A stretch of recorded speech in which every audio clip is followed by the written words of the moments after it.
Save Punarvika ఈ చిన్న పాప ఏం పాపం చేసిందో తెలియగాని చాలా పెద్ద శిక్ష అనేది వేశాడు దేవుడు. ఎస్ఎంఏ అనే వ్యాధి వచ్చింది, స్పైనల్ మస్కులర్ ఆట్రోఫీ. ఈ వ్యాధి వల్ల ఇక్కడ వెన్నుముక అనేది పెరగదు అండ్ పక్కకి తిరగలేరు అండ్ గ్రోతింగ్ అనేది తగ్గిపోద్ది, కదలిక కూడా తగ్గిపోద్ది. ఆ పాపని మనం బతికించుకోవడానికి మీ సపోర్ట్ అయితే కావాలి కంపల్సరీగా. మీరు ఎంతైతే రూపాయినా చాలు, నేను కింద పెడుతున్న స్కానర్కి ఆ నెంబర్కి మీరు ఫోన్పే చేయండి. మన వల్ల ఒక పాప బతుకుతుందంటే చాలా గ్రేట్. అసలు మీరు రూపాయి ఇవ్వలేని స్థితిలో ఉన్నా సరే ఈ రీల్ ఒక 10 మందికి షేర్ చేయండి. 10 మందికి షేర్ చేస్తే మన గవర్నమెంట్ లీడర్స్లో ఎవరు చూసినా సరే ఆ పాపను సేవ్ చేయడానికి చాలా ఛాన్సెస్ అనేవి ఉంటాయి. ఆ పాప ఆ వ్యాధి తగ్గడానికి 16 crores అవుద్దంట ఒక ఇంజెక్షన్ కాస్ట్. ఏ ఒక్కరు మాత్రం అంత డొనేట్ చేయలేరు. సో ప్రతి ఒక్కరూ అట్లీస్ట్ మీకు తోచినంత రూపాయినా కొట్టండి, ఆ పాపకి హెల్ప్ అవుతుంది. నేను తోచినంత చేస్తున్నాను, మీరు కూడా కంపల్సరీగా మీకు తోచినంత చేయండి.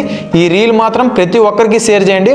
ఒక రీల్ వల్ల ఒక పాప బతుకుతుందంటే మీరు షేర్ చేయకుండా ఉంటారా? And thank you so much.